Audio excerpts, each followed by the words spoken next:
Seu filho é muito agitado ou muito desatento e você tem dúvida se ele pode ter TDAH? Me acompanhe nesse vídeo que eu vou dar algumas dicas sobre isso.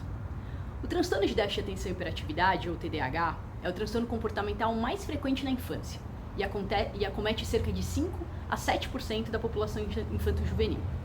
Ele é mais comum em meninos do que em meninas e as manifestações clínicas precisam necessariamente se iniciar na infância, antes dos 12 anos de idade. É importante lembrar que, como o próprio nome diz, no TDAH podem estar presentes sintomas de desatenção e de hiperatividade, mas não é obrigatório que os dois sintomas estejam presentes. É possível ter indivíduos que apresentam apenas sintomas de desatenção e dispersão e outros que apresentem apenas sintomas de hiperatividade e impulsividade, ou ainda aqueles que apresentam o chamado fenótipo combinado, no qual estão presentes as duas características. Vale lembrar ainda que alguns indivíduos podem migrar de um fenótipo para o outro ao longo da vida, sendo muito frequente as crianças menores serem mais impulsivas e hiperativas, isso ir melhorando ao longo da infância e os sinais de desatenção irem ficando mais frequentes conforme vão aumentando as demandas acadêmicas. O diagnóstico do TDAH é fundamentalmente clínico e se baseia em critérios de sistemas classificatórios como o Manual de Diagnóstico e Estatísticas de Transtornos Mentais, o famoso DSM. Ou seja, não existem atualmente exames laboratoriais ou de imagem que possam fazer o diagnóstico de TDAH. Ele depende da interpretação do médico a respeito dos sintomas clínicos. Mas um ponto fundamental para que se faça o diagnóstico é que o comportamento daquele indivíduo realmente destoe de seus pares e que essas características tragam prejuízos funcionais para a dinâmica familiar, para a aprendizagem ou para a interação social.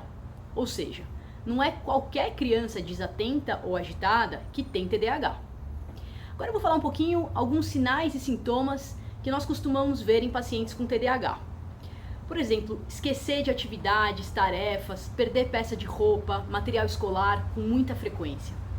Cometer muitos erros por desatenção em atividades ou avaliações, por exemplo, deixar a questão em branco porque não percebeu que tem verso na página, trocar sinais de operações matemáticas, se distrair facilmente por estímulos externos, por exemplo, um colega que está fazendo algum barulho ou um barulho fora da sala de aula. Ter uma agitação motora excessiva que dificulta que a criança se mantenha sentada em momentos em que se espera isso dela, por exemplo, durante uma aula ou no momento de refeição ou assistindo um filme no cinema.